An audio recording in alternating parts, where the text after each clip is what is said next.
Hi guys, I'm Lou, Hey guys, I'm Z. and welcome back to another episode of Clueless with Z.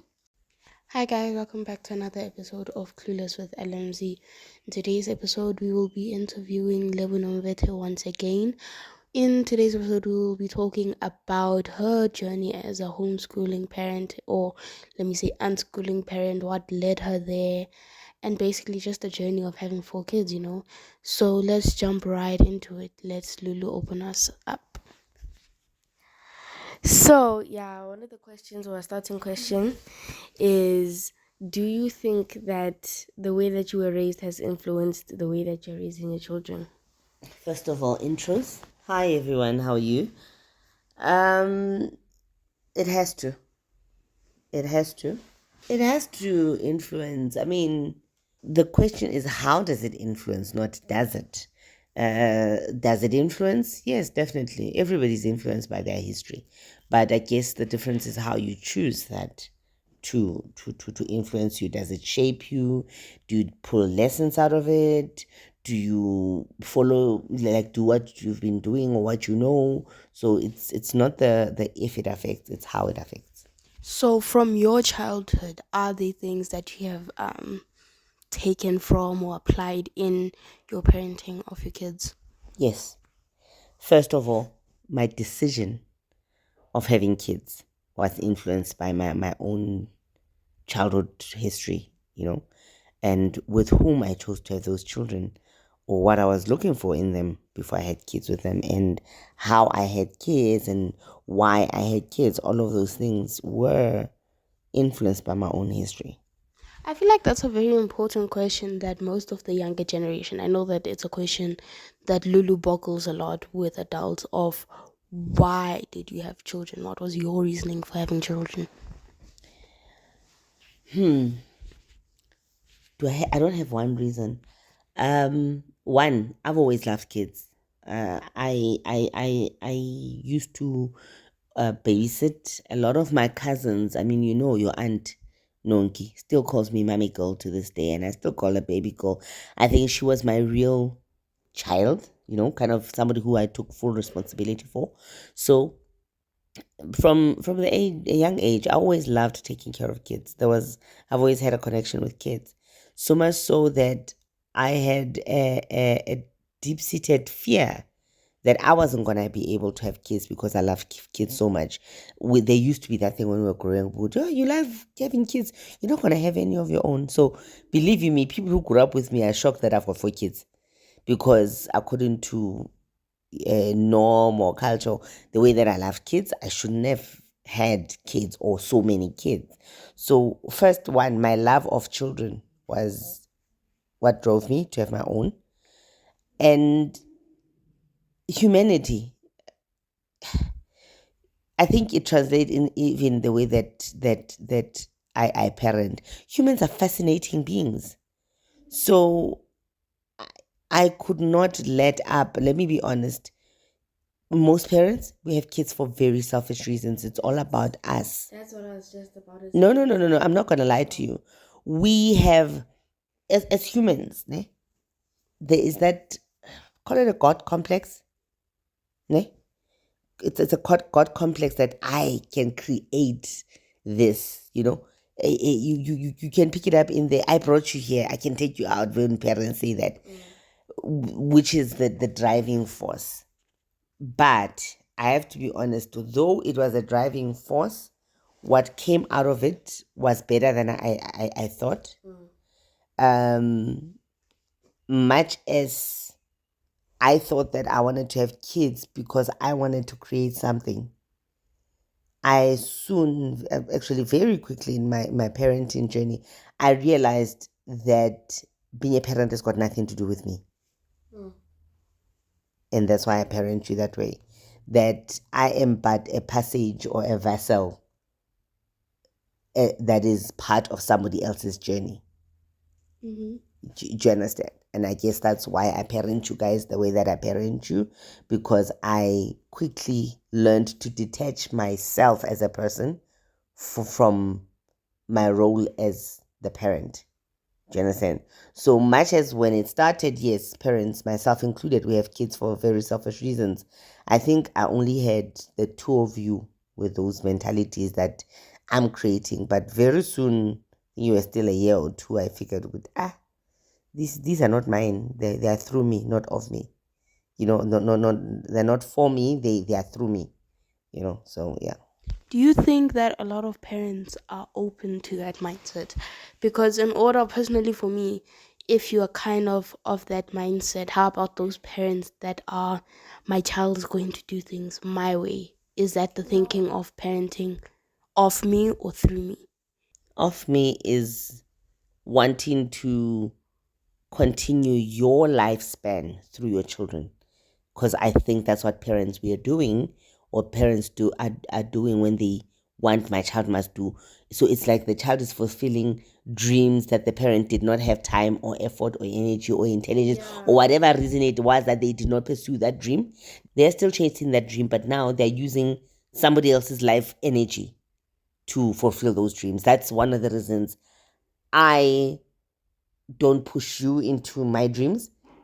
Like, I with you guys, I actually find that it's the other way, whereby I had dreams that I've shelved or that I'm not chasing actively, and you see potential in those dreams, and you guys think that I don't want to. I do know that sometimes you think that I don't want to teach you, but I want you to beg for my dreams. They're mine. They're not yours. I can't just hand them over to you. I might be your mother, but they are still my dreams, and I need to hold on to the ownership of those dreams. And if you want to be a part of those dreams, you're gonna prove to me that you want to be a part of. So you need to own those dreams. I can't hand them over. Do you understand what I mean? Example: the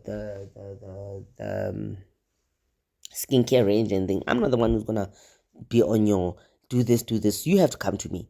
Rooted minds. Yes, you guys say I'm putting it on shelves. Yes, I am. But you need to understand that just because you are my children, the businesses that I have founded are not yours for the taking.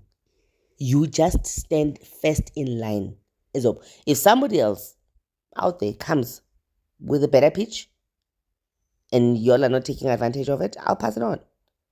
Do you understand? Because it's my dream to pass on, and I can pass it on. I've learned that. And it's the same thing as my view on inheritance comes from that you're not entitled to anything that I have. Because my life journey is my life journey. Your life journey is your life journey. You can extrapolate, you can use, you can take advantage of, you can have access to, but whatever it is, it's still not yours. You have used to it, you have access to it, you can borrow from it, the things that you can do with it, but still not yours. So parents tend to have this idea. I wanted to be a doctor. My parents did not have money at the time. Therefore, Zile will be the doctor on my behalf. Zile, you will study. Zile, you will go to vets. Zile, you will. Now, personally, why I don't do that with you guys is because I don't parent you. Yes, that's it. I parent you guys the way that I would have loved to be parented.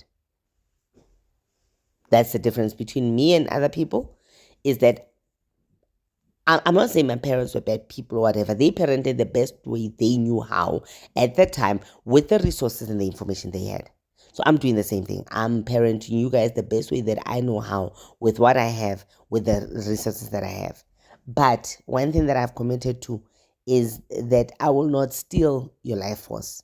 And for me, living your dreams through your children, it feels some sort of way. For me, it feels like I'm stealing your life force, because you've got dreams, you've got visions, you've got passions. That's, I feel, is true in society, that people live through their children, not live. Okay, some people live for their children, some people live with their children, and some people live like to be their child. You understand? Sorry, Because just so that you cover this, it's two sides of the same coin. Living for your children is also very. You guys, I don't. You know I love you to bits, but I'll always please me first, long before I please you. And the reason I do that so consciously in front of you is so that you learn that I'm your mother. You came through me. I am Lebo. There's a person before I became your mother. I cannot now take that girl and dump her because all of a sudden they have got a new job. That's not how it works. Do you understand?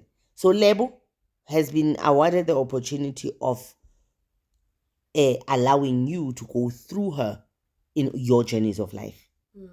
I don't know if that makes any sense. Yeah, I feel like it's important as much as we're talking about the parents' point of view of living through your child.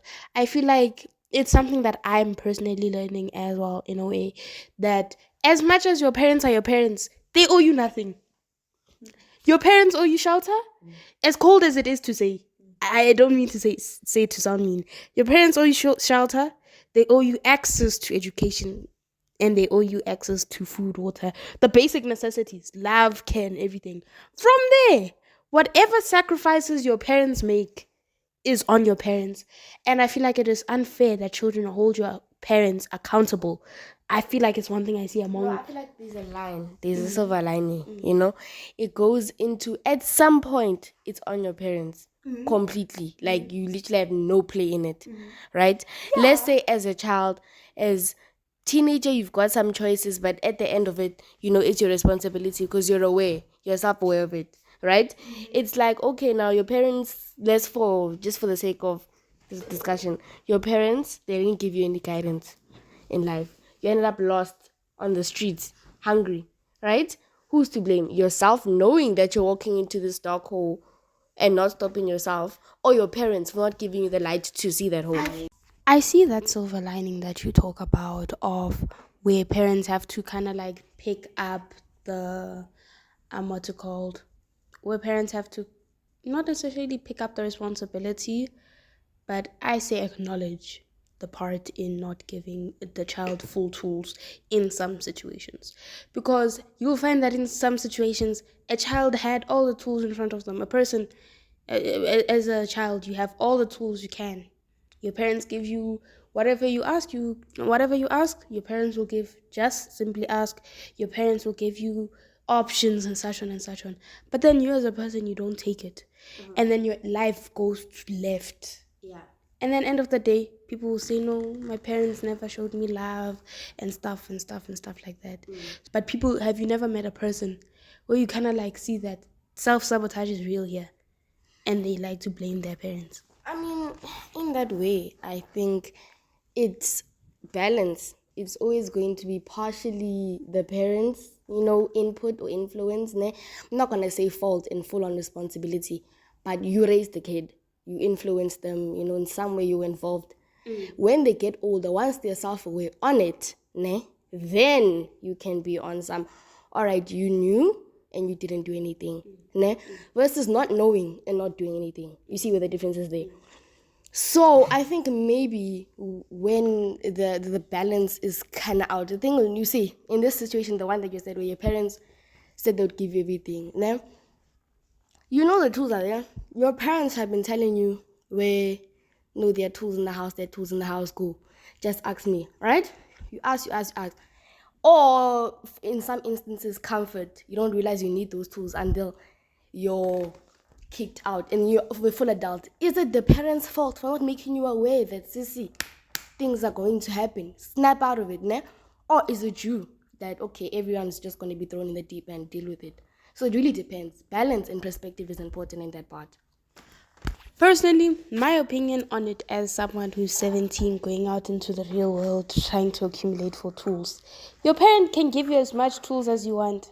Your parent can tell you how to use those tools, but you will never, the first couple of times, you won't figure it out. That also leads into that the self-awareness part. Ne? I've seen with people that I know, I've seen them miss so many opportunities. And I'm like, no, it's this person that's sabotaging their life. Ne? How did they end up that person? Isn't that not the parents, the household, how they were raised, how they became that person, right? Self-awareness, you're aware of those problems, therefore you fix them. So there's always going to be that balance. There's the pen. That, for you to say that argument, Lulama, I'll make an example. As siblings, if parenting had that much of a major role in how a person becomes. I'm not saying it doesn't. Ne? I'm saying if it was a life-changing event, kind of a influence, how do you explain siblings born with the same thing that come out to be different people? Even worse, not siblings, twins, triplets, because with siblings you're going to say, no, the other one was younger, the parents were different. But let's take twins, two children born in the same house. They get everything the same, but they turn out to be two, like East and West. That leads into what we said in yesterday's episode. I brought up this point in yesterday's episode when we were talking about the parenting. That how people are, we touched into how you can be raised in the same house with the same parents, right? Being raised the same way, but you're not, right? Because you're not the same person.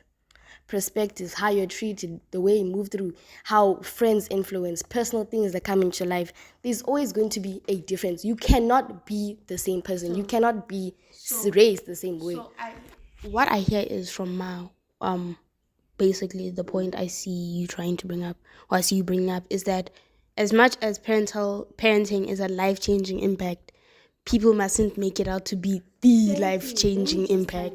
On that, what I'm saying, or the point that I was making, right, isn't that, oh no, just because you blame your parents, nah? That also leads back into the self-awareness thing, right?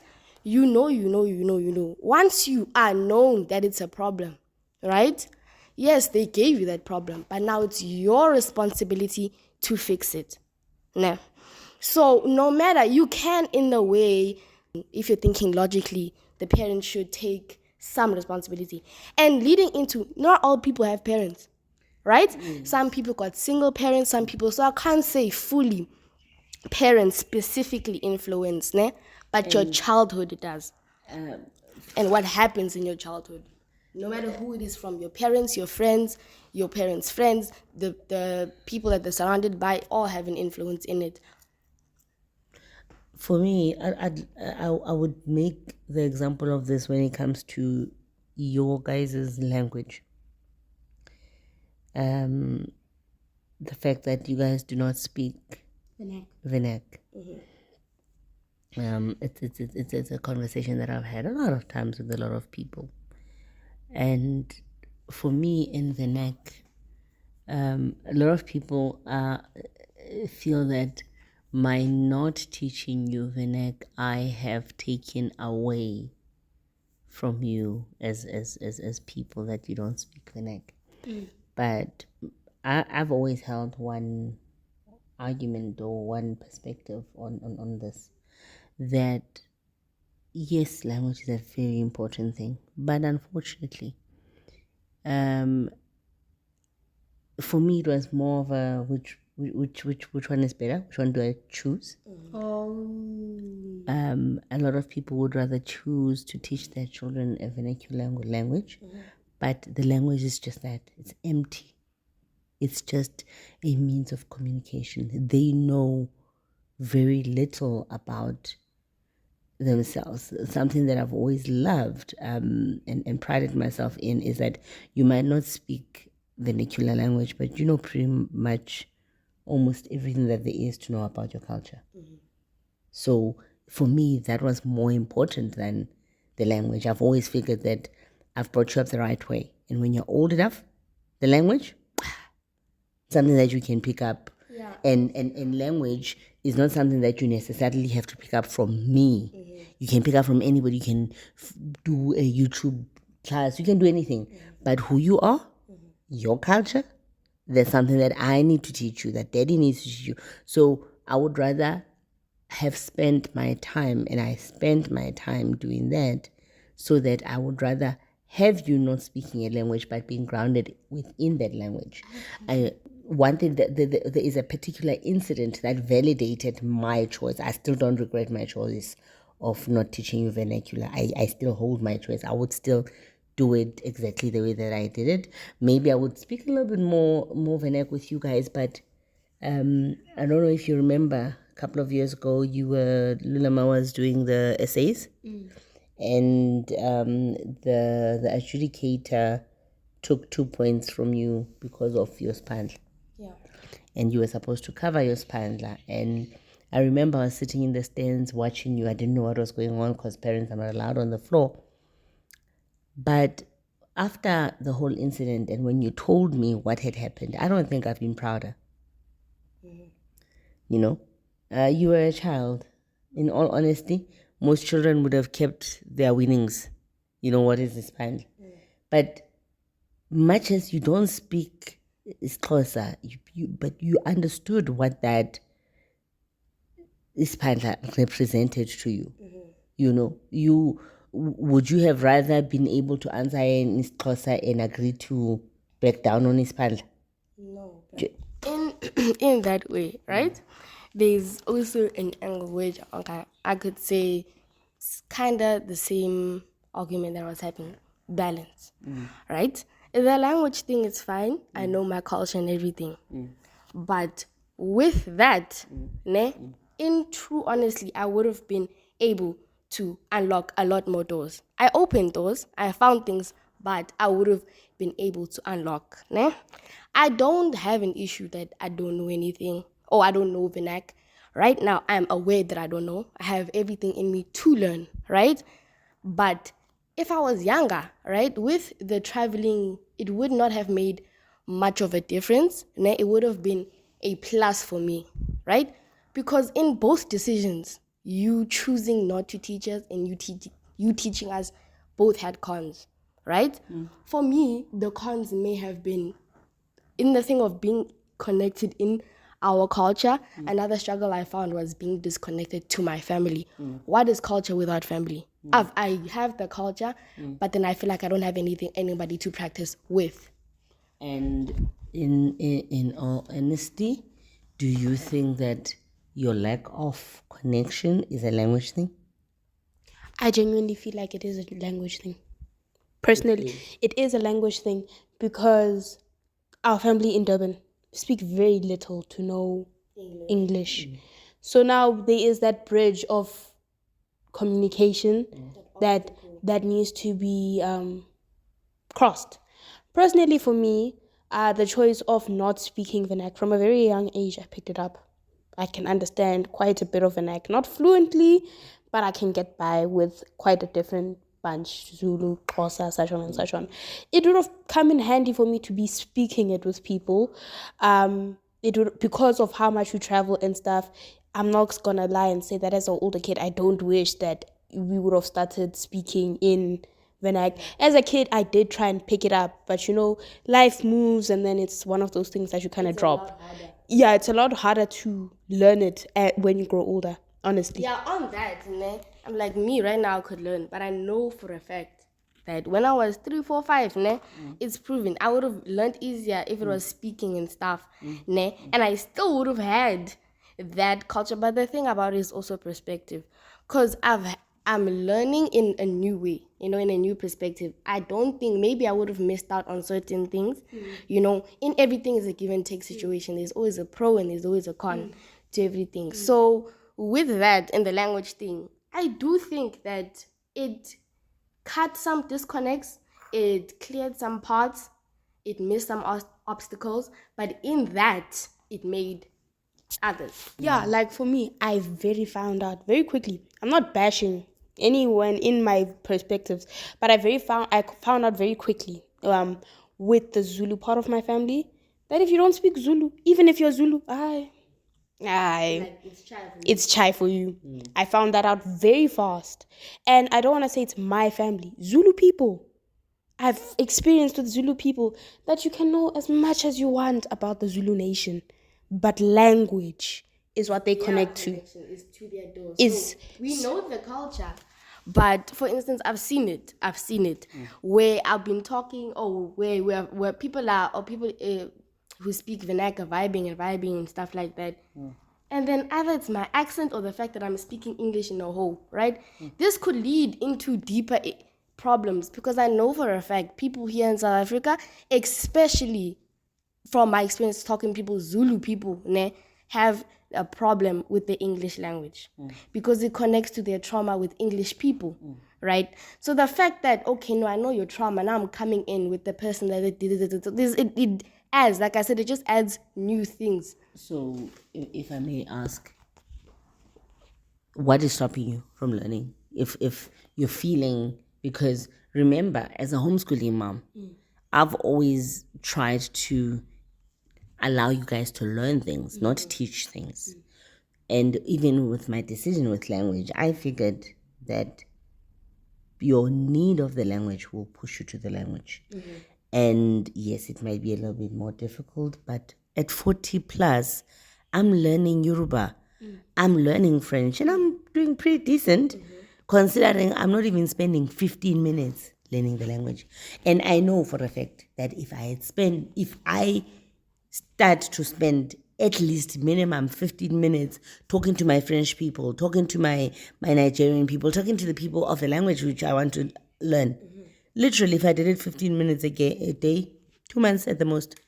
So, in truth, yes, let me take responsibility. As a mom, I might have deprived you of an opportunity, but are you not doing exactly what I did? You have the opportunity.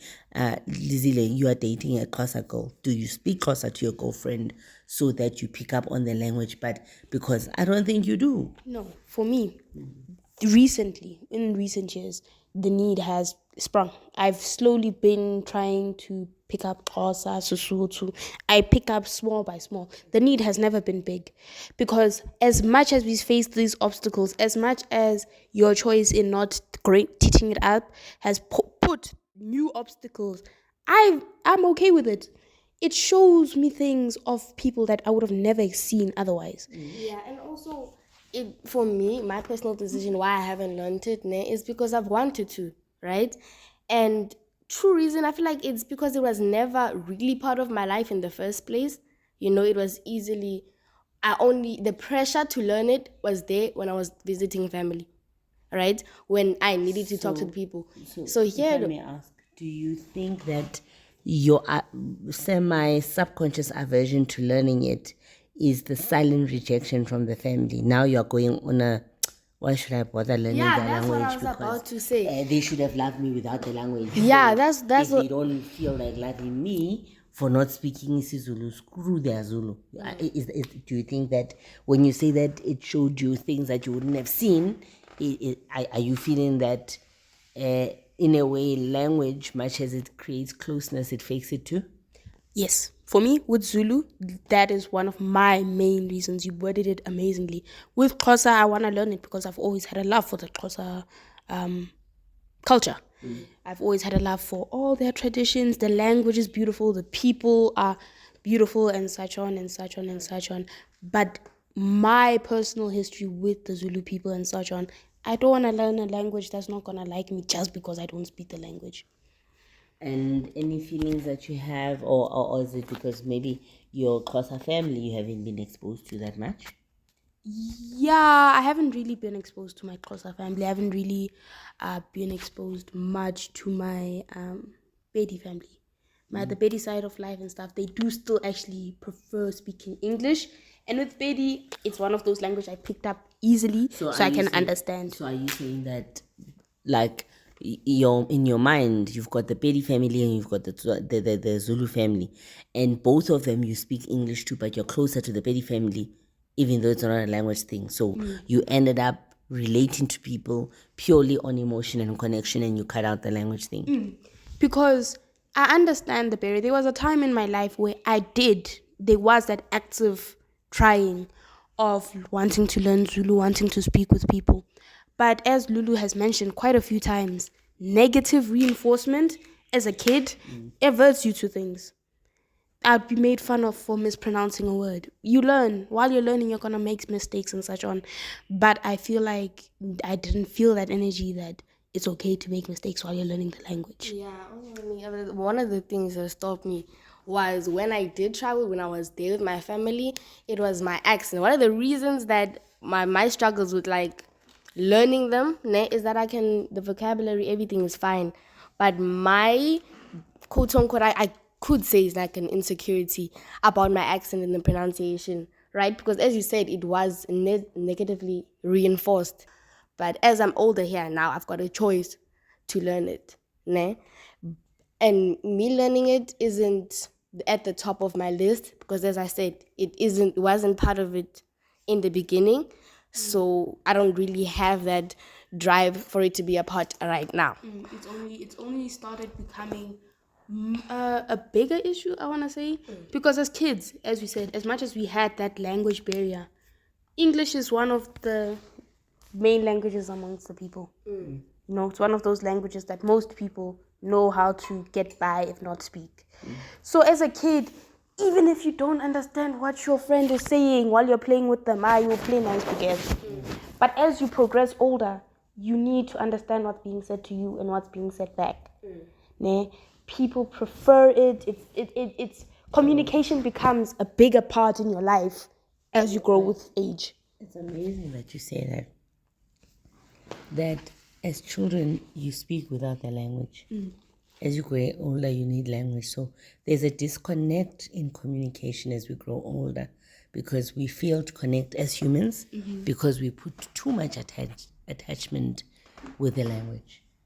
You know, I guess that kind of like speaks to why I never put importance of language over culture.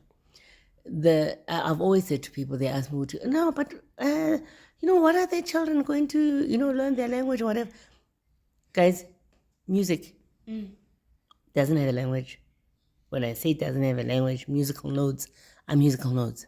Doesn't matter whether the song is sung in English, in Xhosa, in Shangan, in Mandarin, in Japanese, in Korean. It doesn't matter the language. But it's that one thing that is like a form of communication. And through music, we get to understand each other. We get to feel each other. And same as children, play is a form of communication that we get to share in. And I think subconsciously, that's the kind of purity that I wished you to have with language, And the thing about language when you learn it when you're even older as well is that, or when you learn language, doesn't matter of the age. I think now in hindsight, I think I'll take it back. The thing that I would have done different is to create positive memories around your language. Like I realized that I like language. As you said, communication styles have changed with as you grow older. As kids, it was play. In some places, it's and everywhere, not even in some places, everywhere it's music, right? But the main one is talking. And I want to talk to people, especially with Clueless and everything. So I've made it an effort to try and learn the languages I want to talk to people in, Xhosa being one of them. I remember at one point I was learning Swahili. I remember at one point I was learning Spanish. I know bits and pieces of all these small languages. It's just that one thing personally for me that I struggle with, it's not even about the language, inconsistency. Staying on top of something repeatedly, is something that I struggle with. I feel like I picked it up with the whole nomad lifestyle that we've lived. But with that, the language, for me, I found that learning languages through the people in my life makes it easy. Like with the Yoruba, it kind of like became organic because I work with Dare. Therefore, instead of the good morning, how are you? What must we? How's your day? What are we doing today? It's better for me rather to ekaro baoni. And then because you talk to this person every day, you're not an idiot. By 2 weeks of greeting in their mother tongue, you're good enough to greet everybody else. By 2 weeks of having light or a month of having light conversation, same thing as with my Congolese people. Bonjour. You start with a greeting and you greet somebody every day. And hence I was saying with you, dating a Xhosa girl, speak to as a simple thing as just one word that you use on a repetitive. I don't know, maybe it's because I love languages like that, that it becomes the next word and the next word and the next word. The other downside of it though is that I'll tell you that when I speak to Dare, our language becomes work in like telecoms, like so your vocabulary is going to revolve around the kind of relationship that you have with the person that is teaching you the language. Do you understand? So if it's a friend, you learn conversational language. If it's a business partner, you'll learn business language. But either way, you will learn the language. I find it easier to learn a language through an experience. And not only do I do that with the people in my life, you see me, I find that food for me is a way of communicating language. When I started learning Yoruba, I started wanting to experience with Nigerian food, I have been trying out fufu, trying out jollof, same thing with the Congolese or the French. So it's using, like, for me, language is an immersion of an experience. So I immersed you in the experiences and figure that you'll find the language, which is the glue, to blossom it out. So, yeah. I don't know. I guess as I said, with some kids, from child to child, it differs. With some kids, it works kind of like that. With me, it worked kind of like that. I can pick up languages quite easily in the aspect of understanding people, but in speaking people, it's different. So I feel like that kind of mirrors that you can put your child, all your children, in the same situation, and they will all come out differently. I understand most languages to a good degree. Lulu understands some languages to a. Lulu is my piano. It's music. I mean, Lulu loves music, and I think that's how you. I mean, your friends are bougie. You don't have friends that speak. No, it's honest. You don't have friends that speak vernac. Not to me on a regular basis. And Even in their own lives, most of your friends are not vernac. Actually, no, that's actually false, right? The thing about my friends, they speak vernac in their household, but they also speak English, right? So with me, I come up as an English speaking person, purely English speaking person, right? So instantly we start our connection based off English. When we met, it was English. When we talk, it's English. Any interaction other than with my closest friend of mine, let's call her my constant because that's what we call each other, right? She's Zulu. She speaks Zulu, right? When I hear that Zulu is when there's high emotion, when she's she's angry, when she's sad, when she's happy, that's when I hear Zulu. But since we started off English, that's what the boat is rocking on. That's what the water and the foundation is built on. That's on most of my friends. Some of the music, for instance, I don't care for language, right? If I feel the beat, lyrics also a big part of it. So if I like a song, I'll research the lyrics, I'll research the language. One thing about me, I like research. Once it has my attention, once it has my passion, right, I put 100% into it. So that happens with music. That's why I could say my taste is broad, all the way from Russian rock to 80s. So it's really up and down. That's why I feel like maybe it's cast that way, because I didn't walk into into music with a language. I walked into music to music. yeah. So you just happen to pick up some languages. I understand what that means. I understand what you mean by that. Like, personally for me, I can tell you some French words. If some French songs came on, you will hear me start speaking French, guys. Will I understand what I'm saying sometimes? No. But I'll be speaking French. But yeah, as I said, it shows that each child is put in the same situation, comes out differently. And that's why it's important to change your parenting styles with every child, or kind of like adapt. Like it's important to be open to learning and everything. You can't use the same mold. I've repeated this in the interview with Asnatlako in multiple of our episodes. You can't use the same mold, on different fruits, different shapes. You could confirm them, could compress them into that size, but at one point they're going to change, and that's why it's important to change with that. I have a question for our interviewee, our guest, Lebo Nomvete. You as a parent, did you learn your children? I think I did. I didn't parent you the same way, all of you. Guys, as an older sibling, before I hear your response, I just want to put it as a PSA, as an older sibling, but I feel like a lot of older siblings need to hear this. Don't dislike your parents for parenting your younger siblings. differently. I understand in that way resentment can be built up, right? Because again touching base, we talked about this in yesterday's episode. Check it out. But We touch base in how elder siblings in parent-child relationships can tend to be put as the co-parent. So now this elder sibling who was quote unquote raised to be a co-parent sees you changing parenting styles with the younger ones. Oh, yeah. People kind of like I'll see a lot of older kids. They kind of like switch up and when did the rules change? It's because, as I said, you parents, I feel like they grow up with their kids. Now, your first child will always be your first child. You've never done that before. Maybe some people are better at it because they were older siblings. They were quote-unquote co-parenting their siblings. So they get that information from their childhood. But I think your own kid, it's your first-time experience. Small decisions, all these questions and all these things that we have, you don't know initially. You have to grow and learn it with the kid, right?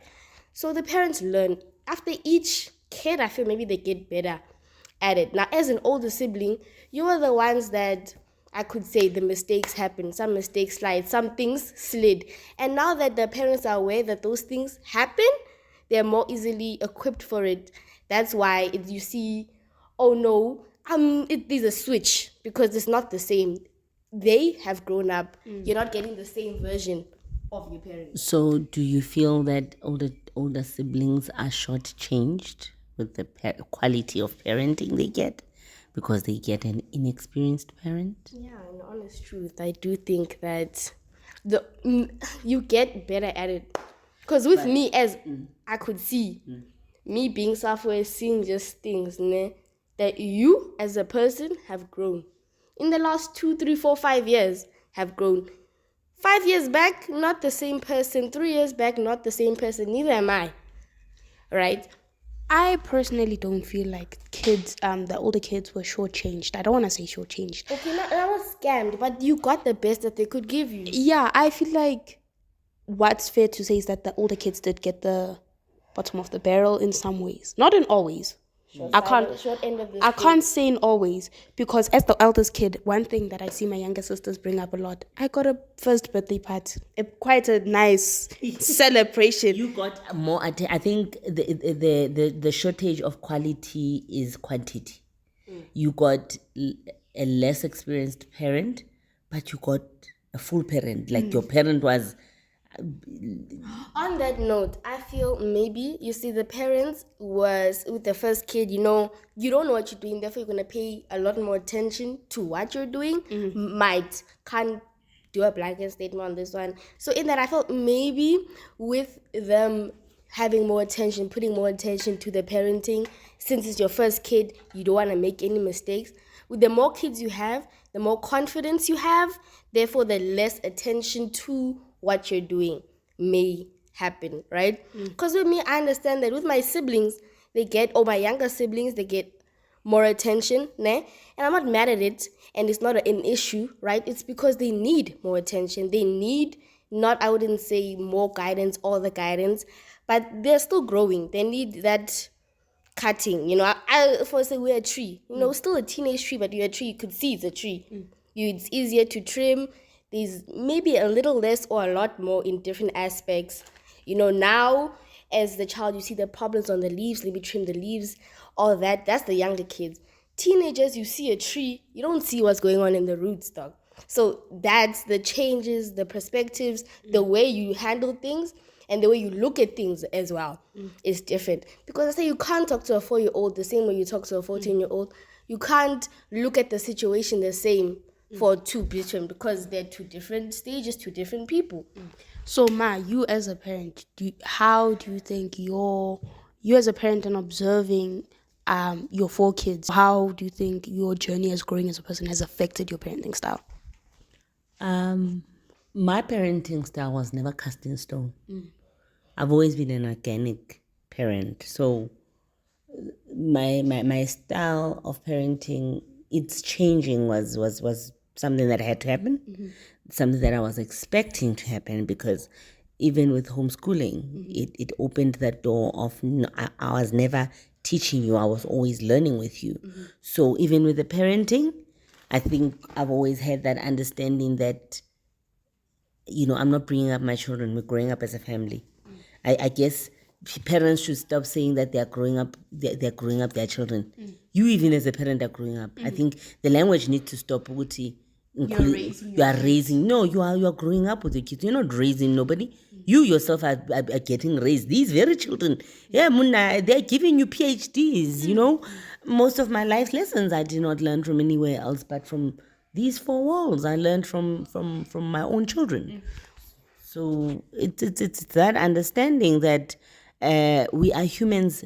I think the problem is that we when they call us humans, they call us human beings, as if we have arrived at somewhere. I think I like the term human becoming.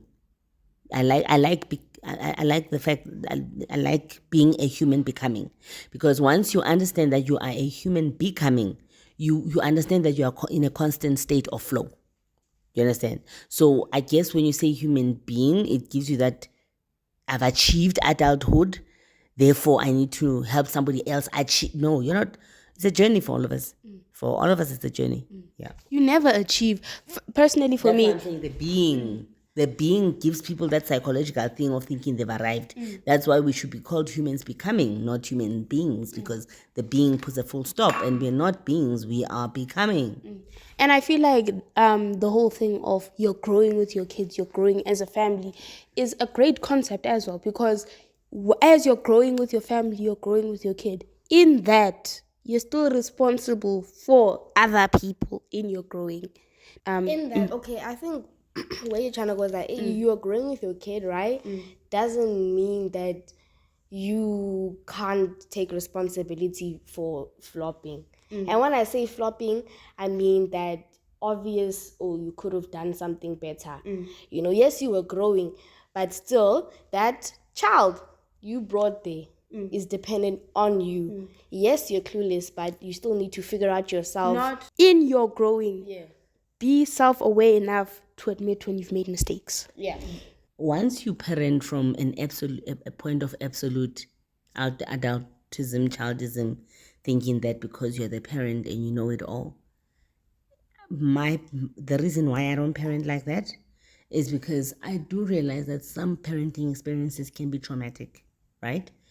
And personally, what I found is that traumatic experiences, sometimes it is not the experience itself that was a traumatic, but the lack of empathy from the next person on that experience.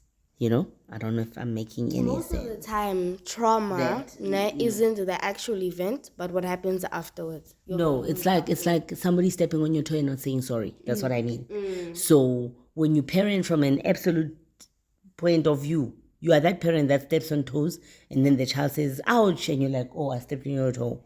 So I feel that as parents, you should be wary that sorry, I stepped on your toe, but I'm still walking. Do you understand? I'm not gonna stop walking because I stepped on your toe. I did step on your toe. I acknowledge I stepped on your toe. I'm sorry I stepped on your toe, but I'm still walking. I feel like, for me personally, as a child, what's important, or something I feel like is important in a parent-child relationship, is that fine, let me play devil's advocate here for a minute.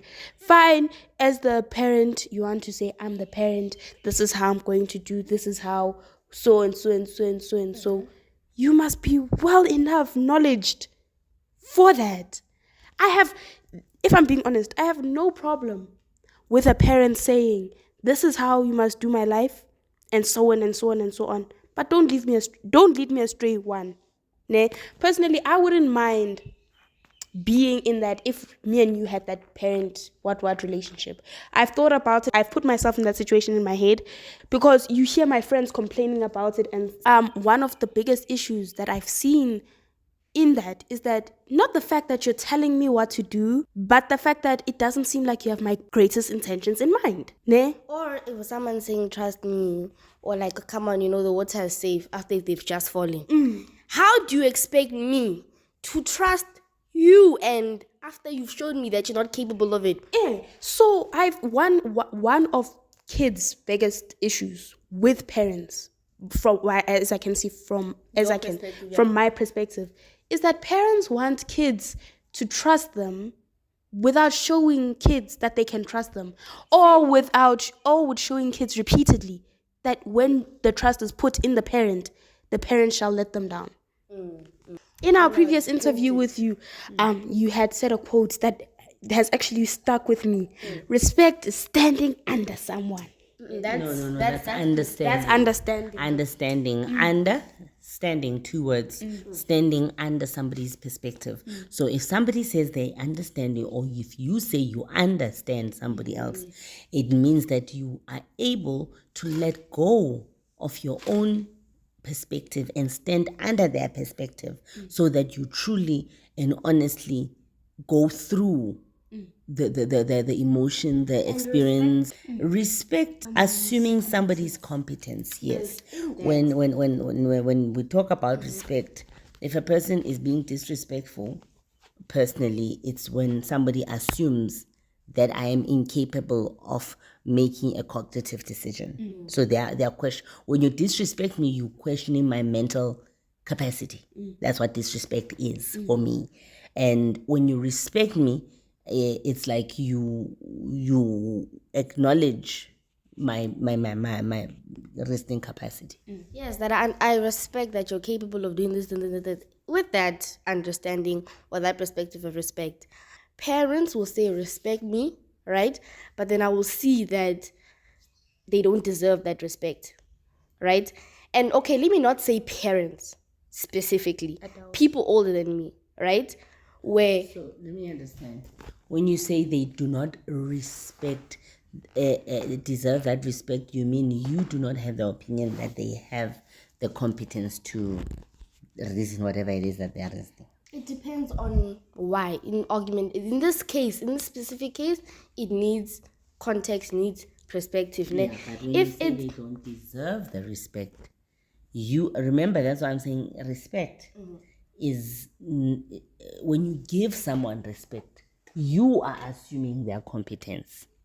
So when you say they don't deserve the respect, you are unassuming that competence. You are now thinking that they are not competent. So in effect, you are now disrespecting them. Do you understand? And in that point, I mean, if you want me to give you respect for a certain thing that you're doing, right? And you demand that respect for what you're doing, but you say you're doing it, but you're not doing it. How am I supposed to respect you if you're using that point for me to respect you, yet you're not doing it? Putting aside luxuries and basic needs. Maybe I'm not putting it in the right. I think in better words, what I could say that in the beginning, in most stages, right, people will respect their elders, people will respect their parents, right? But action, everything you do is just putting that respect less and less and less and less to a point where I tolerate you, I don't respect you. That's the receipt. Remember, respect is assuming somebody's competence, and the person proves their competence repeatedly, or they disprove it. So you end up disrespecting because they've what's the word? They have disproved their competence. So in that aspect, when you don't hold respect for your parent, right? I feel like this is actually very important. When you don't hold respect as for your parent, do not confuse it as not holding respect for the person as your parent. If that makes sense. Yeah. I respect you as a parent, but I don't respect you as a person. Or vice versa. Yeah. I think it's that thing of being able to separate people, like understanding that you are human outside of being my kids. I remember this. We had this conversation, Lulama, when Coco wanted to come and visit us. And I remember how confused she was that I was asking you for quote unquote permission for her to come, simply because we don't have enough, like the houses, we don't have a guest house, a guest room. So if she comes and visit, Lulama would probably have to volunteer or barter or whatever the situation agreement we might be on that. And I could see that Volunteer her room. yeah, so Gogo took offense that, oh, am I troubling people by coming to visit? I'm like, no, you're not troubling people, But I have to respect that it is her personal space. Much as it's my house and I'm subconsciously expecting her to do it, I know that she has got every right not to, and I can't hold it against her if she doesn't, because I'm infringing in her personal space. You understand? Yeah. And how do I expect you to respect my space when I don't respect yours? Yeah. Sure, I feel like in that perspective, that wasn't how it's been, I mean, it was from the beginning, but that also leads back into growing with and while communication. I want to use this piece as an example, right? Because there's been a time where Google has come, right? And my room was used as a guest room and I didn't know. I came from traveling, I came back and my room was there. I walked in and there was somebody there. Yes, it was my grandmother. Put that aside, but me, from my perspective, I wanted to sleep in my room. All that. I came to, I'm like, next time I would appreciate if you would let me know. Because yes, this is your house, but you've told me this is my space. And in you doing that, it has disrespected disregarded what you said about your space. That's why I feel like it's important. As you said, growth. At one point, you disrespected her boundaries that you didn't know were there. And once, you disrespected her boundaries. And once it was said, okay, you've disrespected my boundaries, you respect it. That is important in parenting, because even as a child, your parent won't know what you need. On that communication, right? Or I think why we haven't really touched into it. We've talked about communication, about how parents need to be open to communication and stuff like that, né? But then once communication is open, nothing is being received. Right? It's because the child doesn't want to talk.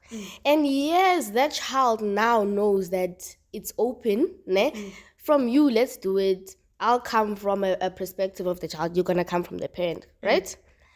You've tried to come and talk to your child about oh no, yeah, I'm here to talk to you, né? But then you also need to understand that what your child has learned from you is not to come to you. And you as that parent expecting for that switch to be flipped in a day is unrealistic.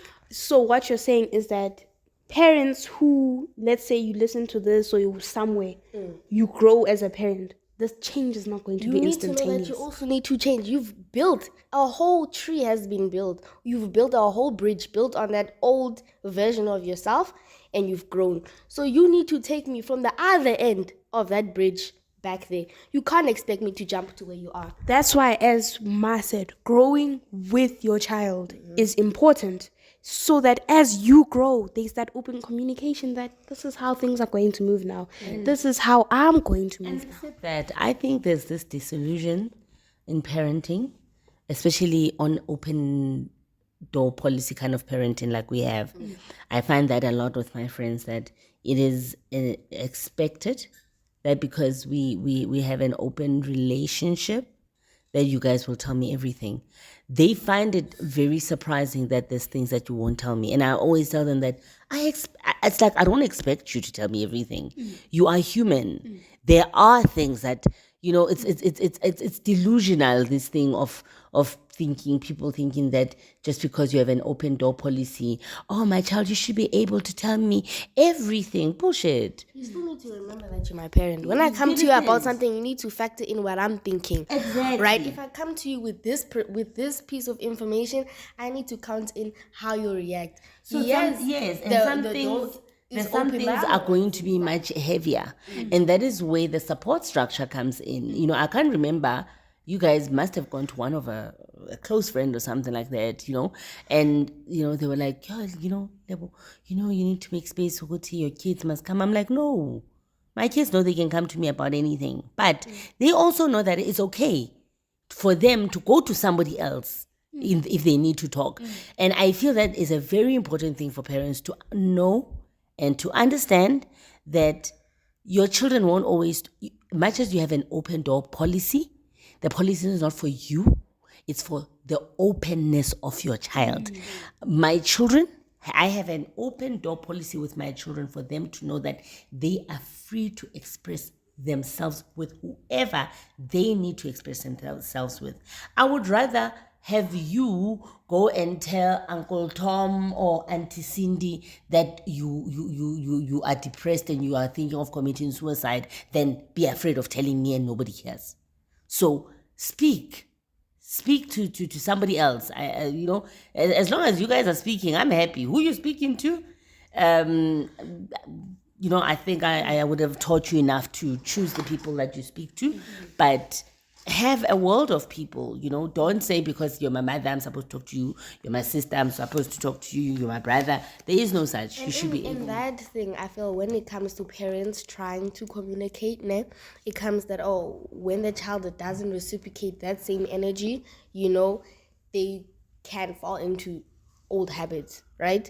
I mean, old habits as in some parents resort to manipulation, whether it's gaslighting, whether it's blackmail, right? Because at the end of it, there's not a lot. The older that the child gets, there's not a lot that you could hold on to, minusing luxuries and basics.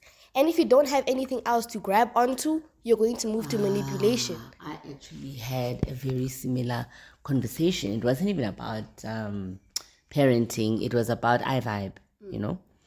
And for your listeners, iVibe is a connecting app that we're working on. So I was talking to a dating client actually, and I was like, okay, they were talking about how the boyfriend is supposed to provide, the jolo things. And I'm like, okay, I hear you. I understand all of that. But for iVibe, our basis, I wanted to be what is left after the badge or the things that happen in the relationship. If we take away those things, what is left? Same thing as the parent-child relationship.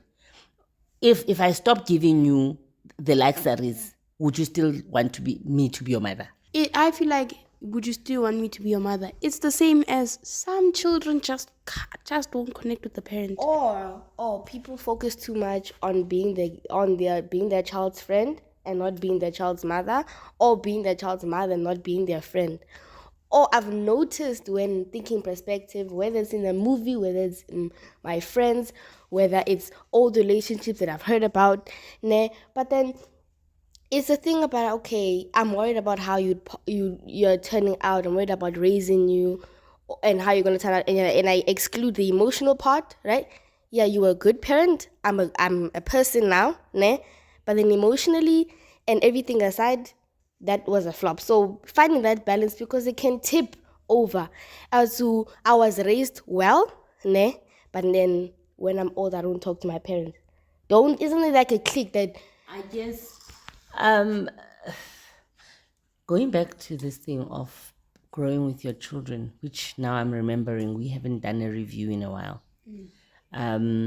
Just so that your listeners do, we do every now and then that parent-child report card, call it. I think such things are important. And not only is the parenting report card important, but also the safe space. Holding safe space for each other is important. Knowing that you can come to me, and when you say, Mommy, safe space, I cannot be your mother at that point. Or, in actual fact, I'm wrong. In safe space, that is the one moment in life I'm your mother. When I'm saying in safe space, I'm that's the one moment I'm your mother. In safe space, it is that one moment where you bear yourself to me as your mother. I have to assume my protective role. I have to assume my purest form as a human being. Do you understand? So, as if you say safe space, it's one of those things. You can tell me that you mistakenly poisoned the neighbor's dog, and Mommy will help you figure it out. Kind of a thing. I think that's what a safe space should be. A safe space should be that little space that you hold for each other that says, no matter what, I don't care what you've done. I don't care who you've done it with. I don't care when you did it. I don't care how much you did it. Come and tell me. Yeah. We'll figure it out. So that is the safe space that I'm talking about when I say when you're a mother, best interest at heart.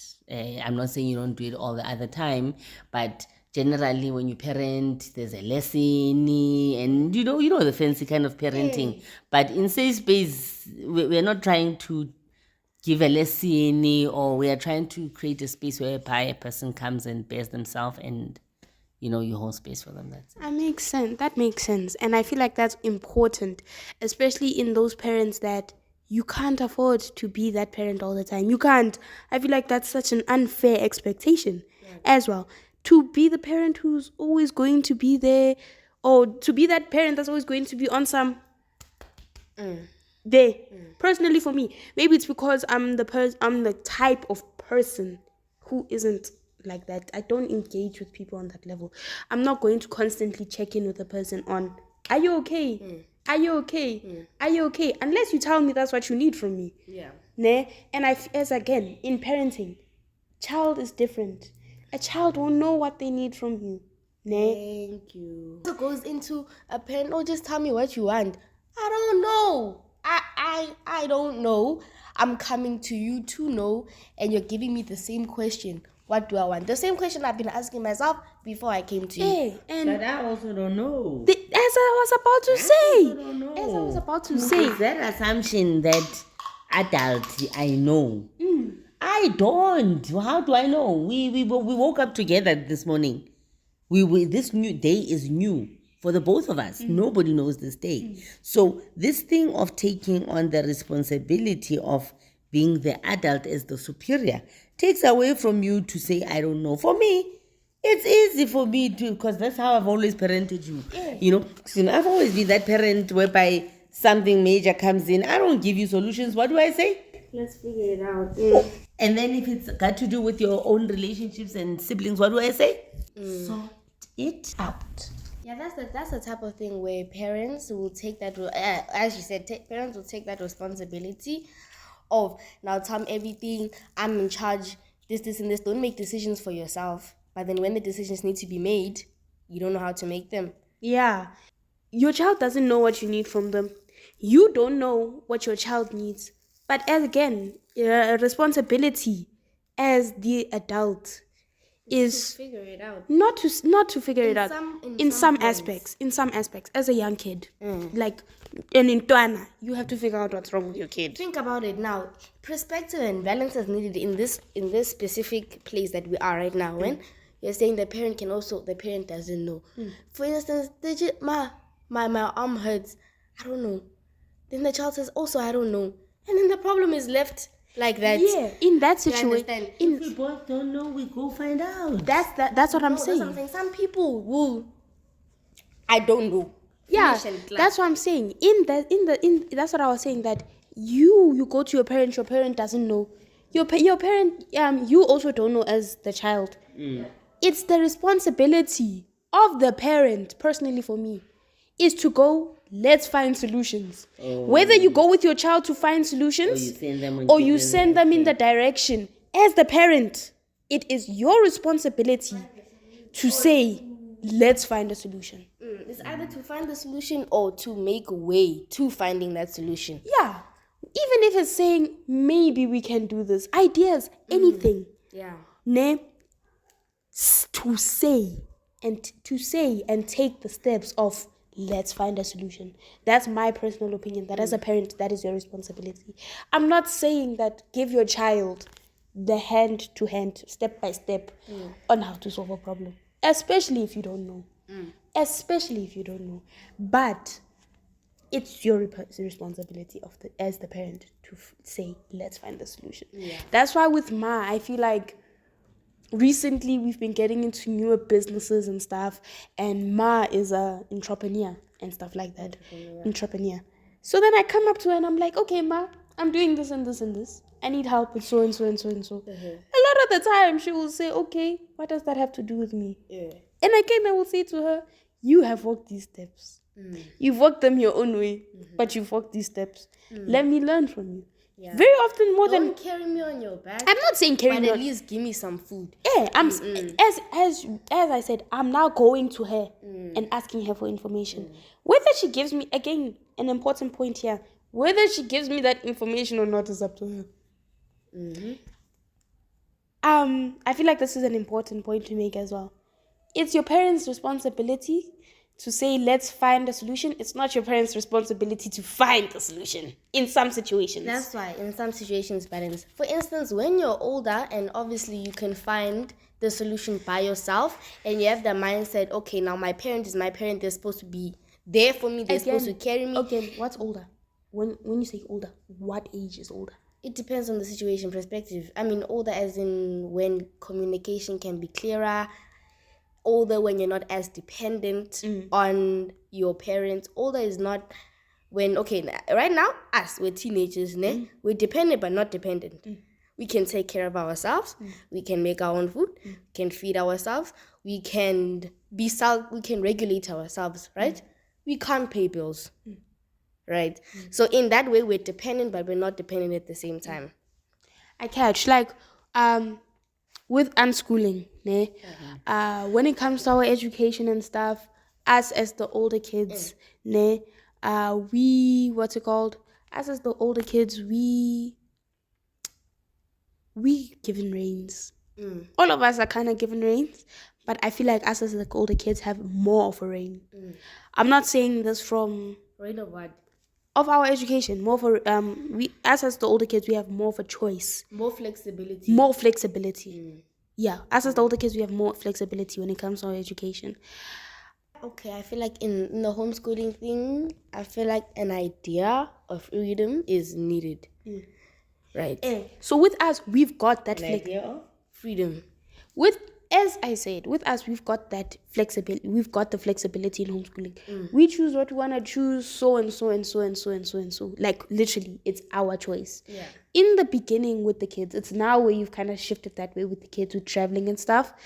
But in the beginning with the kids, as much as they had the flexibility, there were still more quote-unquote guidelines for them. Yeah. You know? Because us were old enough to regulate that this is what we need. Kids. Yeah. So with kids, you give them that, here are the options. Here is what you need. You choose one and we move from there. That's why when you want to teach your kids choice and freedom and stuff, we're not saying give your child the world in a platter. Ne?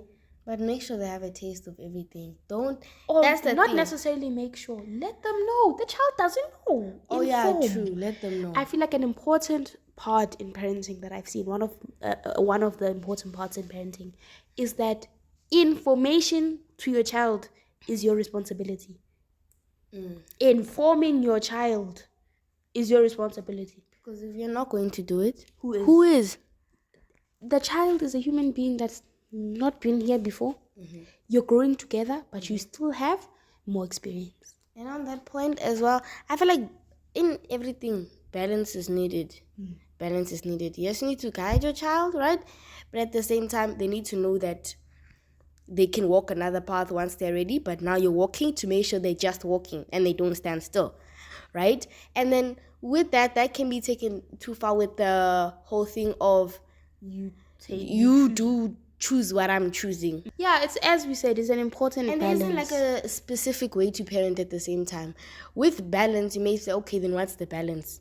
You know, you need to find that within yourself, in your own way of parenting. What works for you as the parent and whatever child. Yeah, because every parent and every child is different. And I feel like that's very important to acknowledge. So thank you so much, Lebo Nomvete, for coming on to Clueless with LMZ again as a guest. It's been a terrific conversation. And guys, as we said, this is Parenthood Month, or the Parenthood series is going to run for an entire month. So let us know what you guys want to talk about or hear about when we're talking with our interviewees. Our next guest is going to be Ausma Tlaku, and we are so excited to have her. So yeah, let's just hear a couple of parting words from our guest. Yeah, just as long as we remember that we're all growing, we're humans becoming, it's not that deep. I didn't want to be saying it's not that deep. Take it as it comes, one day at a time. Do your best, and we'll see each other on the other end. Thank you so much. This has been Clueless with LMZ. Catch us every Monday and Thursday for new episodes. Bye. Bye. Bye.